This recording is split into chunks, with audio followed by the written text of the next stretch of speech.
Mamaya punta ka sa amin, ah. Titignan ko kung papayagan ako ni Mami. Elise, Bianca, may dapat kayong malaman tungkol kay Angel. Bakit? Anong nangyari kay Angel? Lalo ka na, Bianca, dapat mong malaman.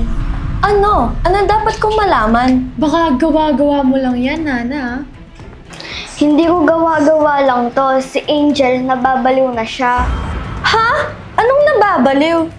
Nakita ko siya, nagsasalita siyang mag-isa.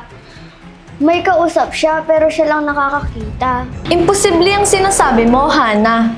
Kaya nga, di ba tayo minsan pag nasa mood, kinakausap natin yung mag-isa? Kaya nga, minsan nga sinasabi natin sa salamin, ang ganda-ganda ko naman. Girls, iba siya. Iba si Angel. Ikaw, Bianca, nakakasama mo siya. Wala ka ba napapansin sa kanya? Wala naman, pero minsan may lakad silang